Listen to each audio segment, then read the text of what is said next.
and welcome to this edition of the GCC Exchange. And in this one, we delve deeper into the world of academia.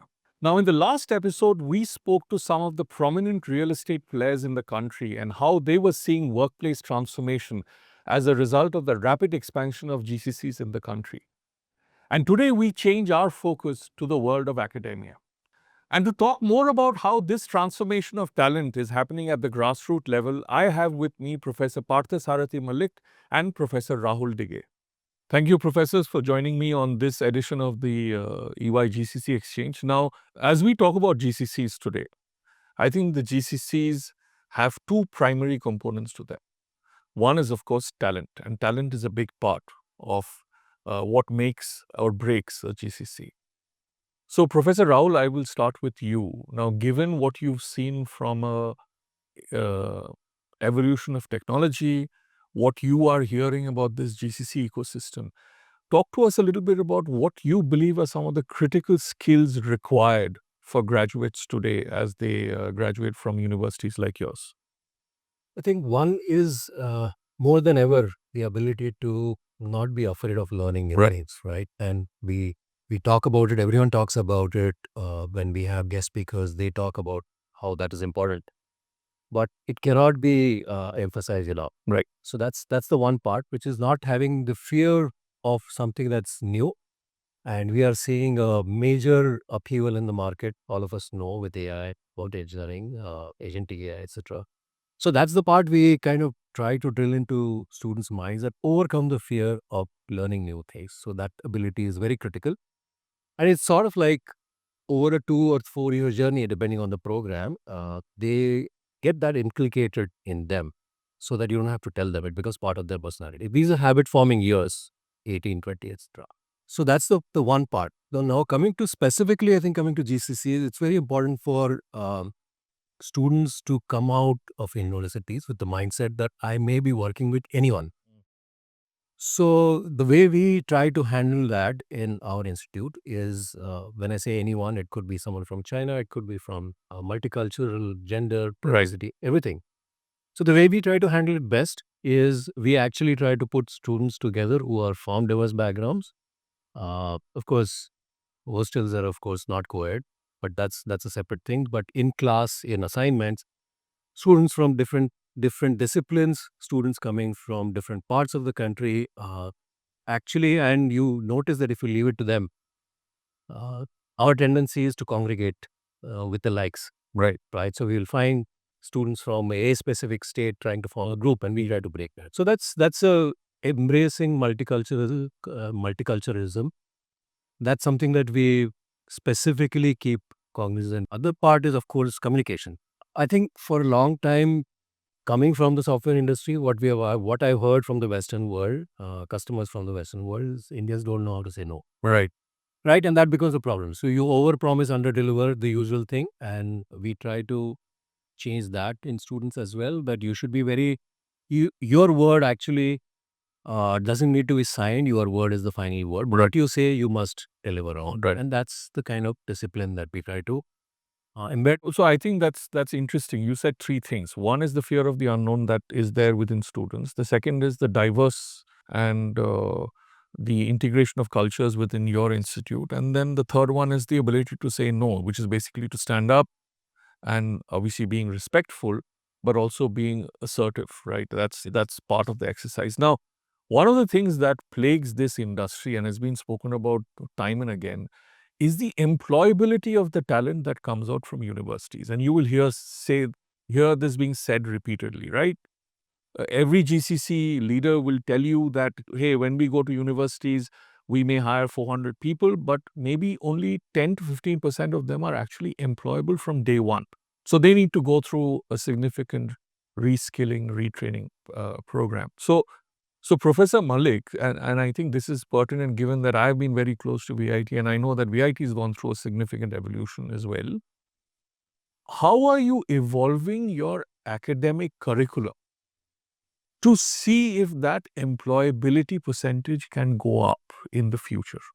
That's a very good point. This GCCs, they're integral part of our growth, academic growth. Right. And we involve industries, the experts from industries in all our activities. It's not just curriculum revision and major or minor revision. They are the member of board of studies, and in every 4 year we go for a major revision, and in every semester in 6 months we go for minor revisions. So in all these revisions, industry the part of that, and the implementation of this curriculum what we develop with industries, we do a lot of other things. Industry experts, they come to the campus Right. and teach the students along with us, and it's also help us for upskilling of Correct. our student and also the faculty members. So you are saying effectively that VIT is today reaching out to companies for people to come and participate in your curriculum making, number one, participate in classroom sessions so that students can understand at a grassroots level from the get-go what a company is looking for, what are their beliefs, what's their vision, and so on and so forth. So that's very interesting. And I was going to come to that question of industry academia partnership, but Professor Rahul, given that you are on the MBA side of the house, right? Which is equally important for GCCs because while they hire probably a majority from engineering colleges, there is still a lot of leadership talent that is required in these centers, right?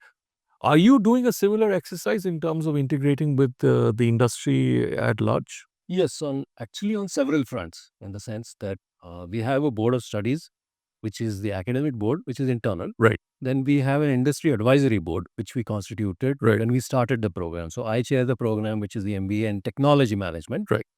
And we chose to launch this program in Bangalore because of obvious reasons of Bangalore being the Silicon Valley of India. So with that in mind, a few things that when I said on several fronts, we have advisors such as a partner from Ernst & Young, Right. Ms. Sunita Natarajan, who is on our advisory board, and she has been providing tremendous insights in terms of what's coming.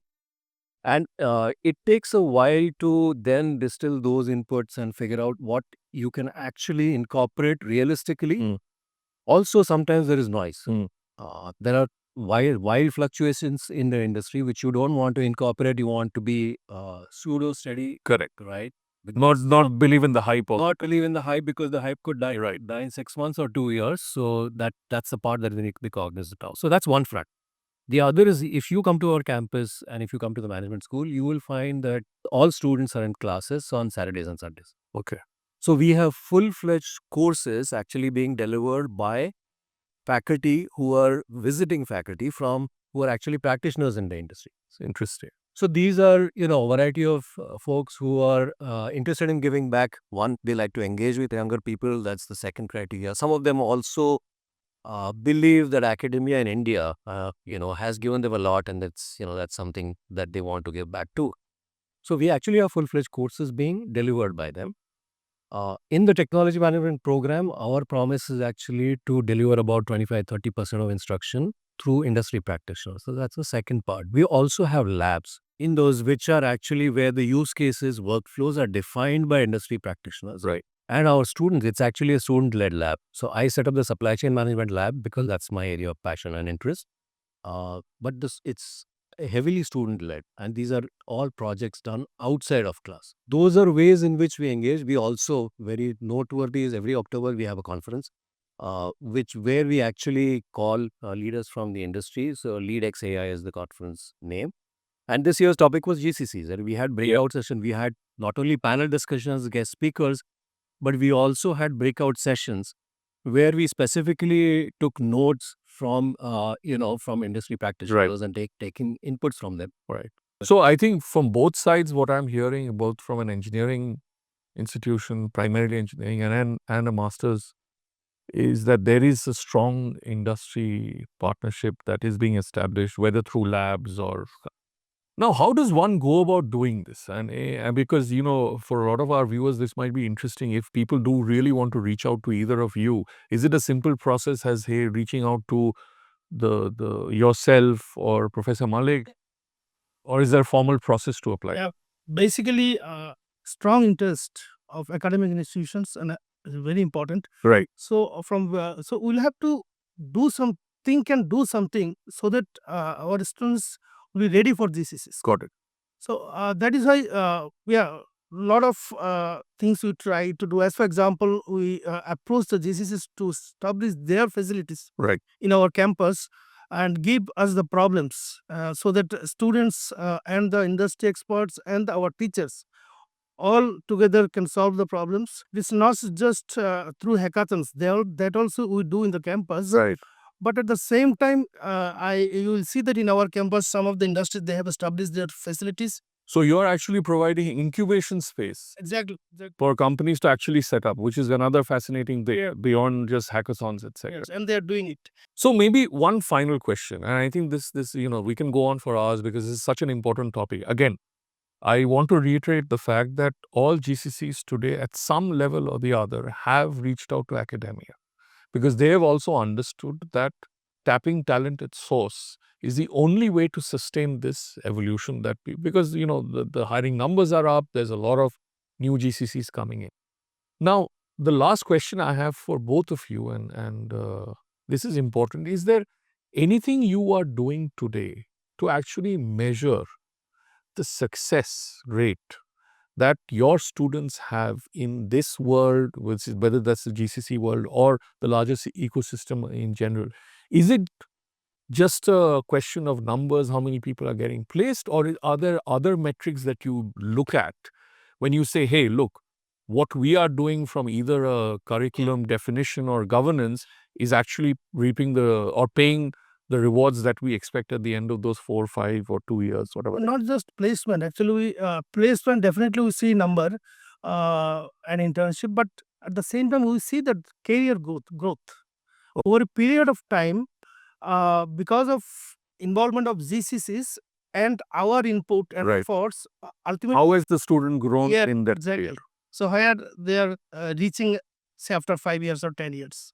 Got it. And this is a very good, significant impact Okay. for businesses. And Professor Rahul, anything from your side, especially for MBA students? Yeah. Because, sometimes people question today, is an MBA even necessary, right?